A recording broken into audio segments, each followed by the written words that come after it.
समझेंगे कि micro economics और मैक्रो इकोनॉमिक्स क्या होता है।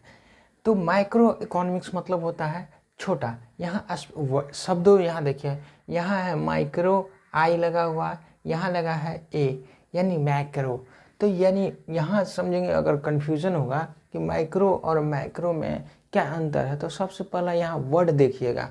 वर्ड क्या है कि माइक्रो, आई लगा है यहाँ MICRO, माइक्रो यहाँ आई लगा है और यहाँ इस जगह पे क्या लगा है, ए लगा है। तो ये मैक्रो हो गया यानी बड़ा हो गया, और ये क्या हो गया, माइक्रो यानी छोटा।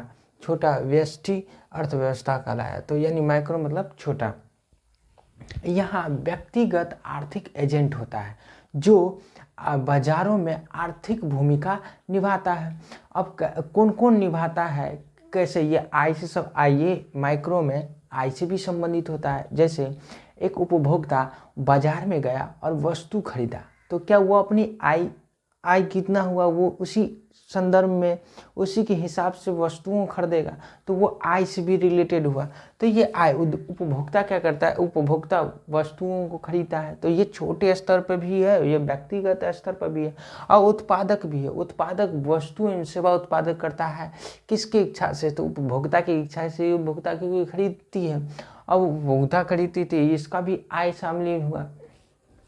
और उद्यमी इंटरप्राइजेस यानी इंटरप्रेन्योरशिप उद्यमी भी क्या करती है, निवेश करती है, पैसा लगाती है कंपनी में। उसके बाद निवेशक भी निवेश करती है कंपनी में, शेयर जैसे हम लोग खरीदते हैं, तो ये क्या करते हैं, निवेश करते हैं। तो ये आर्थिक एजेंट किस में, माइक्रो इकोनॉमिक्स में आया। इसमें कंपनी से लेके कंपनी भी शामिल होती है और उपभोक्ता भी शामिल, यानी व्यक्ति भी शामिल होता है किसमें, माइक्रो में। लेकिन इसका उद्देश्य लाभ कमाना होता है बाजार में, क्योंकि ये निवेशक क्यों निवेश कर रहा है, लाभ कमाना है। और उद्यमी भी क्या करेगा, लाभ कमाना है। और उत्पादक भी क्या करेगा, लाभ कमाने के लिए वस्तु एवं सेवा को बेचता है। उसके बाद उपभोक्ता भी अपनी ज़रूरतों के हिसाब से अपनी इच्छाओं को ही पूरा करने के लिए करती है। अब इसका ये इसमें तो ये नहीं रहता है कि हम नहीं, कोई कंपनी डूब रही है, दिवालिया हो रहा है, तो हम विजय माल्या के जैसे दिवालिया हो गया कंपनी, तो क्या कोई जनता बोली नहीं दिवालिया हो रहा है हम और खरीदेंगे, नहीं खरीद लेते, मेरे भारत का कंपनी, नहीं सब हुआ, तो क्या वो उसका अपनी इच्छा से खरीदा।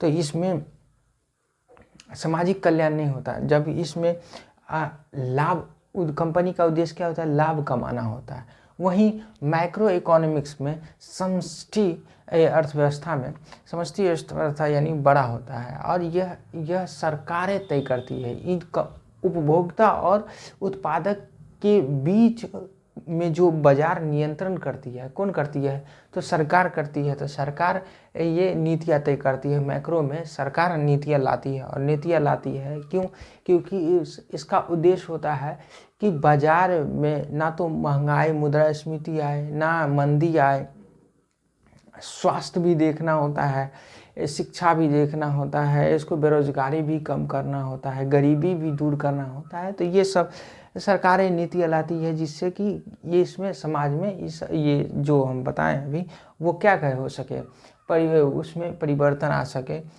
गरीबी दूर हो सके, स्वास्थ्य बेहतर हो सके। तो ये सामाजिक कल्याण होता है। सामाजिक कल्याण, सरकार का उद्देश्य क्या होता है, सामाजिक कल्याण।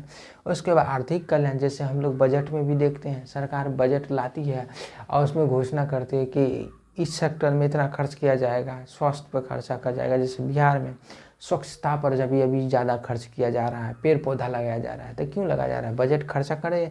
तो इसका क्या है, मैक्रो इकोनॉमिक्स में सरकारें नीतियाँ बनाती है, सामाजिक कल्याण, आर्थिक कल्याण लाती है। इसका उद्देश्य लाभ नहीं कमाना होता है और ना ही लाभ कमाना होता है, लेकिन इसका क्या था उद्देश्य, लाभ कमाना था। इसका सामाजिक कल्याण का उद्देश्य नहीं था।